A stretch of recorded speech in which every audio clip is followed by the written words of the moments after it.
अस्सलाम वालेकुम फ्रेंड्स, आज की वीडियो में हम स्पिनिच यानी पालक को उगाना सीखेंगे। हम इसे बहुत आसानी से उगा सकते हैं और जब एक बार हम इसे उगाते हैं तो अपनी कुकिंग नीड्स के लिए हम इसका इस्तेमाल बार बार कर सकते हैं। इसको उगाने का बेस्ट टाइम सितंबर का महीना है और सितंबर के बाद अक्टूबर, नवंबर इन महीनों में भी इसे आसानी से ग्रो कर सकती हैं। ये इसके सीड्स हैं। इसको उन पोट्स में ग्रो किया जाता है जो ज़्यादा चौड़े हों, ज़्यादा गहरे ना भी हों, तो ये आसानी से उनमें उग जाती है।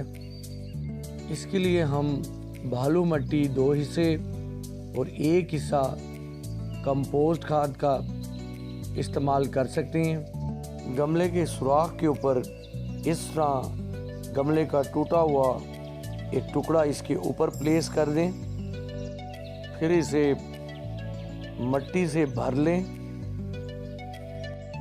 फिर इस पर सीड्स को स्प्रिंकल कर दें।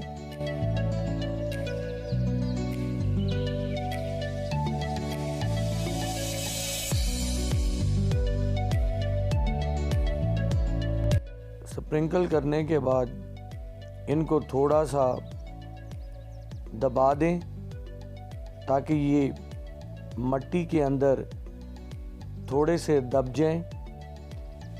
फिर इनके ऊपर मिट्टी का इस तरह से छिड़काव कर दें।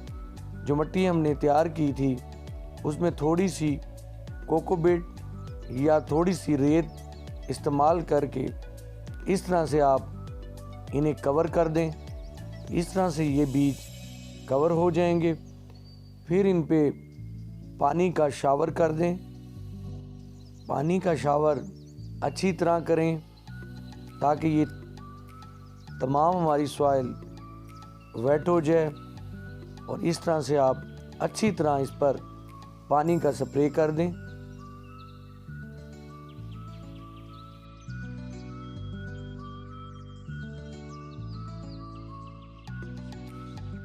फिर इसे अखबार के पेपर से कवर कर दें और आप इस तरह से कवर कर दें।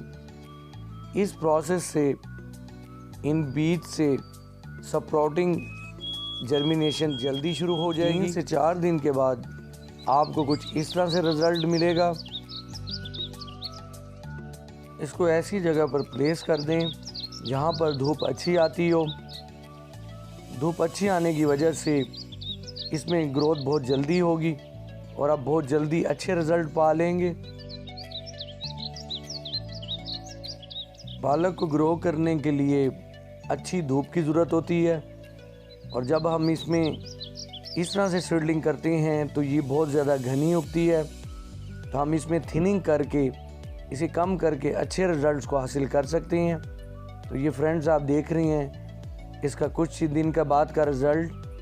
इस तरह से हम इसकी अच्छी ग्रोथ कर सकते हैं। हमने इसमें शुरू में ही एक अच्छा सॉइल मिक्सचर बनाया था जिसकी वजह से इसमें कोई और खाद देने की ज़रूरत नहीं है। तो फ्रेंड्स ये आप इसका देख रहे हैं रिज़ल्ट, ये कितनी अच्छी तरह से ग्रो कर रही है।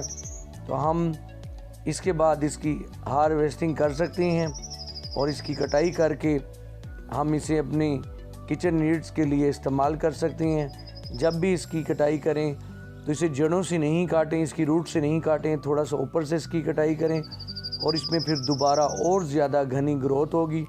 तो फ्रेंड्स इस तरह से आप ये पालक हासिल कर सकते हैं। फ्रेंड्स मैं उम्मीद करता हूँ कि मैं आपको पालक उगाना अच्छी तरह समझा पाया हूँ। अगर आपको ये पालक का तरीका अच्छा लगा हो तो इसे लाइक कीजिएगा, मेरे चैनल को सब्सक्राइब कीजिएगा।